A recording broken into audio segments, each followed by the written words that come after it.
ओम शांति। आज 27 जनवरी 2023 बाबा के महावाक्य हैं, मीठे बच्चे, पारस बुद्धि बनने के लिए बाप जो समझाते हैं उसे अच्छी तरह से समझना है, स्वयं में धारणा कर दूसरों को कराना है।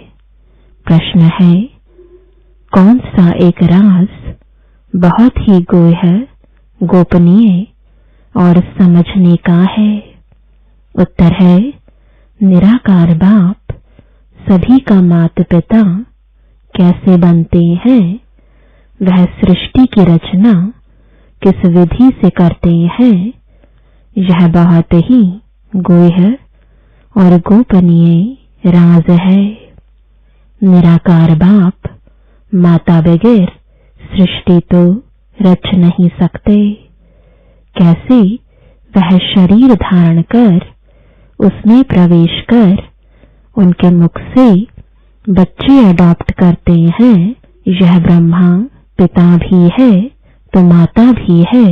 यह बात बहुत ही समझकर स्मरण करने व स्मृति में रखने की है। गीत है, तुम्ही हो माता पिता तुम्ही। ओम शांति। जिसको माता पिता कहते हो तो जरूर फरमान पिता ही करेंगे। यह तो माता पिता कंबाइंड है।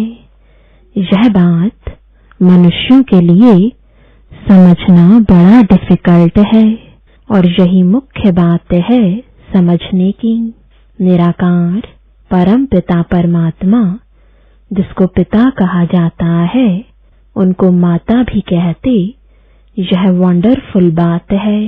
परम पिता परमात्मा मनुष्य सृष्टि रचेगा तो माता जरूर चाहिए। यह बात बड़ी गोह्य है और कोई की बुद्धि में कभी आ ना सके। अब वह है सभी का बाप, माता भी जरूर चाहिए। वह पिता तो है निराकार, फिर मां किसको रखें? शादी तो नहीं की होगी। यह है अति गोह्य गोपनीय समझने की बातें। नए नए तो समझ ना सके, पुराने भी मुश्किल समझकर और उस स्मृति में रहते हैं। बच्चे ही माँ बाप की स्मृति में रहेंगे ना।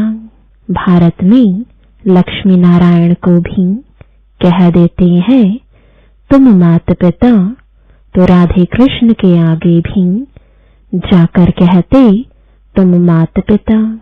अब वह तो है प्रिंस प्रिंसेस, उन्हों को माता पिता कोई बेसमझ भी न कहे। मनुष्यों की तो कहने की टेव यानी आदत पड़ गई है, परंतु यह बात ही न्यारी है। लक्ष्मी नारायण को तो उनके बच्चे ही कहेंगे तुम माता पिता। मनुष्य समझते हैं जिसके पास बहुत धन है, महल माड़ियां है, वह स्वर्ग में है। उन्हों के बच्चे कहेंगे हमारे माँ बाप के पास बहुत सुख है, जरूर आगे जन्म में कुछ अच्छे कर्म किए हैं। अच्छा, यह जो गाया जाता है तुम माता पिता, परम पिता परमात्मा रचयिता तो एक है। जिसके हम बच्चे हैं वह भी निराकार है, हम आत्माएं भी निराकार है। परंतु निराकार फिर सृष्टि कैसे रचते हैं? माता बगैर तो सृष्टि रची नहीं जा सकती। वंडर है सृष्टि रचने का। एक तो परमात्मा रचयिता है नई दुनिया का, पुरानी दुनिया में आकर नई दुनिया रचते हैं।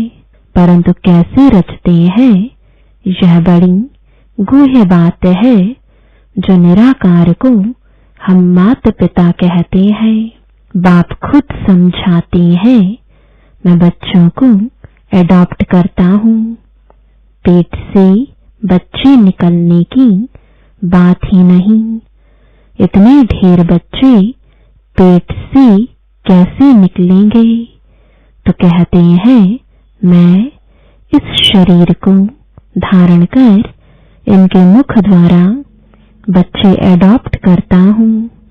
यह ब्रह्मा पिता भी है, मनुष्य सृष्टि रचने वाला, और माता भी है, जिसके मुख से बच्चे एडॉप्ट करता हूँ।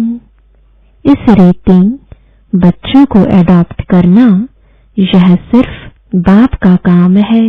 सन्यासी तो कर ना सके, उन्हों के हैं जिज्ञासु फॉलोअर्स, शिष्य। यहाँ तो हुई रचना की बात, तो बाबा इनमें प्रवेश करते। यह है मुखवंशावली, जो कहते हैं, तुम माता पिता, तो माता यह सिद्ध हुई। वह बाप इसमें प्रवेश हो रचते हैं। यह बूढ़ा प्रजापिता भी ठहरा, फिर माता भी बूढ़ी ठहरी। बूढ़ी ही चाहिए ना। अब बच्चों को माता पिता को याद करना पड़े, इनकी तो प्रॉपर्टी है नहीं। तुम बनते हो वारिस, इसलिए इनको बाप दादा कहते हैं। तुमको प्रजापिता ब्रह्मा से प्रॉपर्टी नहीं लेनी है। यह दादा यानी ब्रह्मा भी उनसे लेते हैं। इनको दादा भी तो माता भी कहा जाता है, नहीं तो माता पिता कैसे सिद्ध हो? माता पिता बगैर बच्चे कैसे हों? यह बड़ी गूढ़ समझने और सिमरण करने की बात है। बाबा आप पिता हो, इस माता द्वारा हमने जन्म लिया है। बरोबर वर्षा भी याद आता है। याद उस बाप को करना है। ज्ञान से तुम समझ भी सकते हो कि कैसे बाप पतित दुनिया में आते हैं। कहते हैं, जिसमें प्रवेश करता हूँ यह हमारा बच्चा भी है, तुम्हारा बाप भी है, और फिर माता भी है। तुम हो गए बच्चे, तो बाप को याद करने से वर्षा मिलता है। माता को याद करने से वर्षा नहीं मिलेगा। निरंतर उस बाप को याद करना है। बाकी इस शरीर को भूलना है। यह ज्ञान की बातें समझने की है। बाप पुरानी दुनिया में आकर नई दुनिया रचते हैं। पुरानी को खलास कर देते हैं, नहीं तो कौन खलास करे? गाया भी हुआ है शंकर द्वारा पुरानी दुनिया का विनाश। यह ड्रामा में नोंद है, इसलिए गायन में भी आता है। तुम बच्चे जानते हो, हमारे लिए नई राजधानी बन रही है। विनाश की फुल तैयारियां हैं। तुम इतने ढेर हो, सब राजाई पद पा रहे हो। ऐसे नहीं अंधश्रद्धा से मान लिया है। कोई ने कहा राम की सीता चुराई गई, सत्य। कोई भी बात न समझो तो समझने की कोशिश करो, नहीं तो बेसमझ के बेसमझ ही रह जाएंगे। भक्ति मार्ग में तो अल्पकाल का सुख मिलता है, उसका फल उस ही जन्म में व दूसरे जन्म में अल्पकाल के लिए मिल जाता है।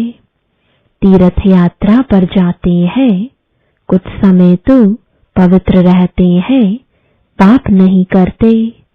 दान पुण्य भी करते हैं, इसको कागविष्टा के समान सुख कहा जाता है। यह तुम बच्चे ही समझ सकते हो, क्योंकि तुम बंदर से बदल मंदिर लायक बने हो। सतयुग में तुम पारस बुद्धि थे, क्योंकि पारसनाथिनी का राज्य था, सोने के महल थे। अब तो पत्थर ही पत्थर है। पारस बुद्धि से पत्थर बुद्धि कौन बनाते हैं? 5 विकार रूपी रावण। जब सब पत्थर बुद्धि बन पड़ते हैं, तब ही फिर पारस बुद्धि बनाने वाला बाप आते हैं। कितना सहज समझकर समझाते हैं, बीज और झाड़। बाकी डिटेल तो समझाते रहते हैं, समझाते रहेंगे। नटशल में कहते हैं, बाप को याद करो जिससे वर्षा मिलता है। माता को याद करने की जरूरत नहीं। बाप कहते हैं, बच्चे मुझे याद करो, तो जरूर बच्चों ने माता से जन्म लिया होगा। जन्म लिया बाप से वर्षा लेने के लिए। तो इस माता को भी छोड़ो, सब देहधारियों को छोड़ो, क्योंकि अब वर्षा बाप से लेना है। अब बच्चे समझ गए हैं कि हम आत्मा रूहानी बाप के बच्चे हैं, और फिर जिस्मानी माता पिता के भी बच्चे बने हैं। वह बेहद का बाप नई सृष्टि रचते हैं। भारत स्वर्ग था ना। यह लक्ष्मी नारायण स्वर्ग के मालिक थे, अब नहीं है। बेहद का बाप समझाते हैं, तुम हर जन्म में हद का वर्षा लेते आए हो। नरक में तो है ही हद का वर्षा, स्वर्ग में हद का वर्षा नहीं कहेंगे। वह है बेहद का वर्षा, क्योंकि बेहद के अर्थात सारे सृष्टि के मालिक है, और कोई धर्म नहीं है। हद का वर्षा शुरू होता है द्वापर से। सतयुग में है बेहद का। तुम प्रारब्ध भोगते हो, वहां तुमको बेहद की बादशाही है। यथा राजा रानी तथा प्रजा। प्रजा भी कहेगी, हम सारे सृष्टि के मालिक हैं। अभी तो प्रजा ऐसे नहीं कहेगी कि हम सारे सृष्टि के मालिक हैं। अभी तो हदें लगी पड़ी हैं।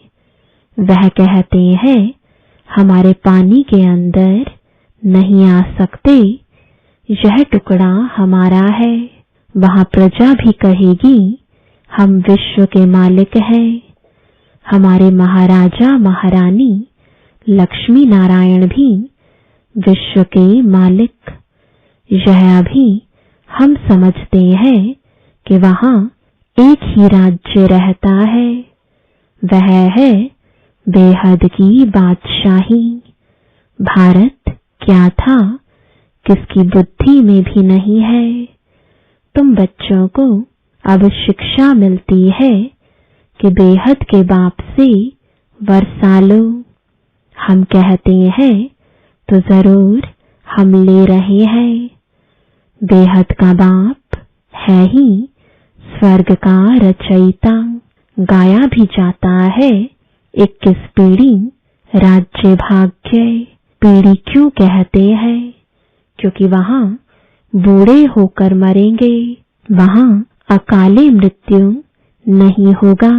माताएं कभी विधवा नहीं बनेंगी, रोना पीटना नहीं होगा। यहाँ तो कितना रोते पीटते हैं, वहां बच्चों को भी रोने की दरकार नहीं। यहाँ तो बच्चों को रुलाते रहते हैं कि मुख बड़ा हो, वहां ऐसी बात नहीं। यह तो सब बच्चे समझते हैं कि हम अभी बेहद के बाप से कल्प पहले मिसल वर्षा ले रहे हैं। 84 जन्म पूरे हुए, अब जाना है। निरंतर बाप और वर्षे को याद करने से विकर्म विनाश होंगे। मन मना भव का अर्थ कितना सहज है।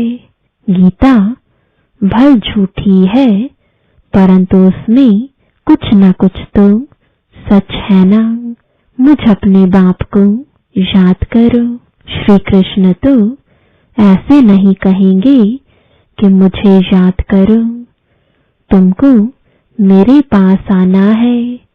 परमात्मा अभी सर्वात्माओं को कहते हैं कि तुम सभी आत्माओं को मच्छरों सदृश आना है। तो जरूर आत्मा परमात्मा बाप को ही फॉलो करेगी। श्री कृष्ण ऐसे नहीं कहेंगे कि मुझ आत्मा को याद करो, उनका नाम ही कृष्ण है। आत्मा कोई भी नहीं कह सकती आत्माएं सभी भाई भाई हैं। यह तो बाप कहते हैं मैं निराकार हूँ, मुझ परमात्मा का नाम है शिव। तो श्री कृष्ण कैसे कहेंगे? उनको तो शरीर है, शिव बाबा को तो अपना शरीर है नहीं।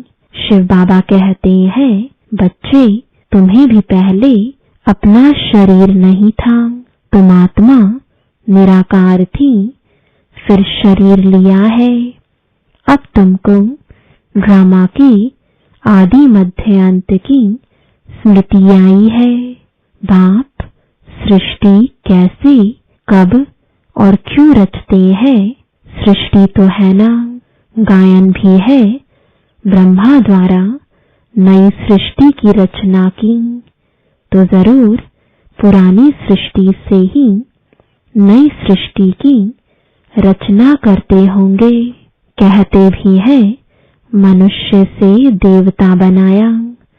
बाप कहते हैं मैं तुमको इस पढ़ाई से मनुष्य से देवता बनाता हूँ। पूज्य देवता थे, फिर पुजारी बन गए हो। मनुष्य तो समझते नहीं कि 84 जन्म कैसे लेते हैं। क्या सभी 84 जन्म लेंगे? सृष्टि वृद्धि को प्राप्त करती रहती है, तो सभी कैसे 84 जन्म लेंगे? जरूर जो पीछे आएंगे उनके जन्म कम होंगे। 25-50 वर्ष के अंदर 84 जन्म कैसे लेंगे? यह है स्वदर्शन चक्र। उन्होंने फिर स्वदर्शन चक्र को एक हथियार का रूप बना दिया है।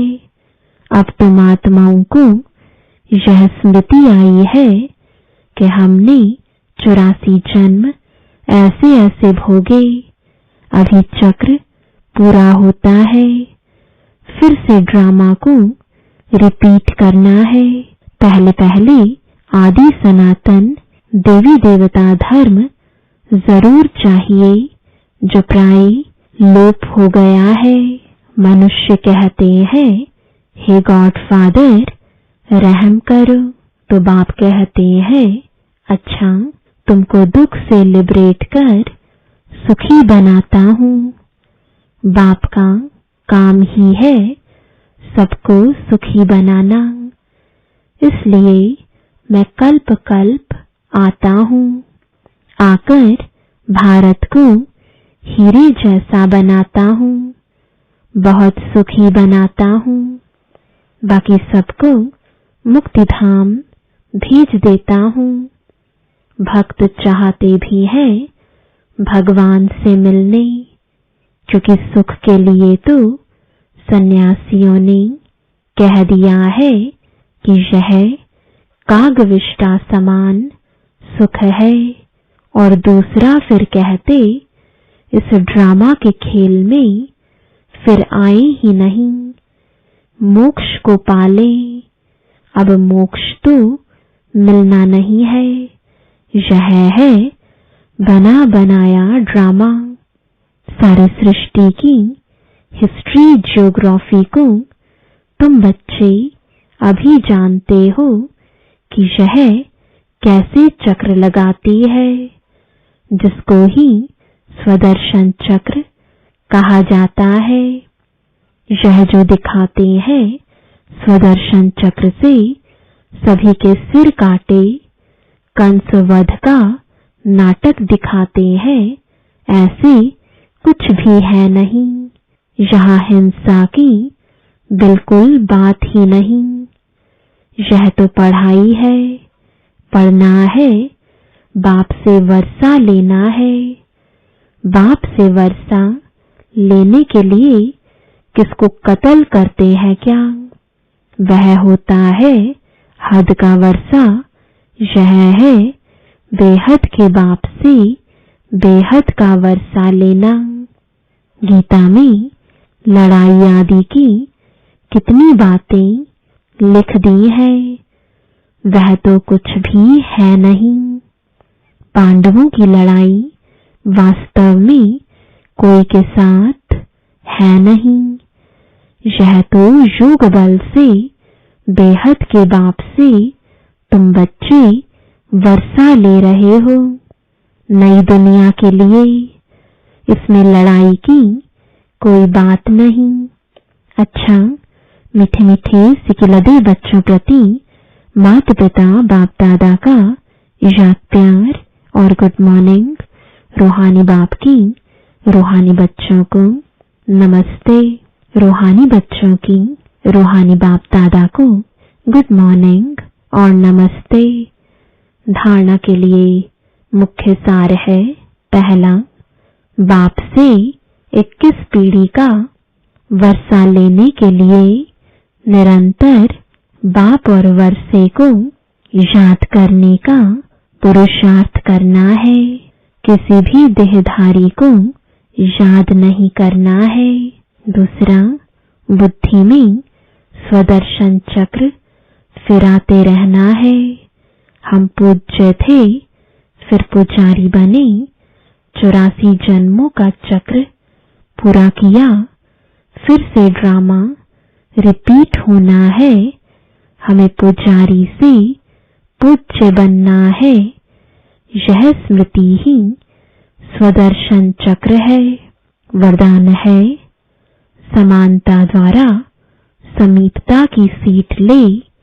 फर्स्ट डिवीजन में आने वाले विजयी रत्न भव। समय की समीपता के साथ साथ अब स्वयं को बाप के समान बनाओ। संकल्प, बोल, कर्म, संस्कार और सेवा सब में बाप जैसे समान बनना अर्थात समीप आना। हर संकल्प में बाप के साथ का सहयोग का स्नेह का अनुभव करो। सदा बाप के साथ और हाथ में हाथ की अनुभूति करो तो फर्स्ट डिवीजन में आ जाएंगे। निरंतर याद और संपूर्ण स्नेह एक बाप से हो तो विजय माला के विजयी रत्न बन जाएंगे। अभी भी चांस है, टूलेट का बोर्ड नहीं लगा है। स्लोगन है, सुखदाता बन अनेक आत्माओं को दुख अशांति से मुक्त करने की सेवा करना ही सुखदेव बनना है। ओम शांति।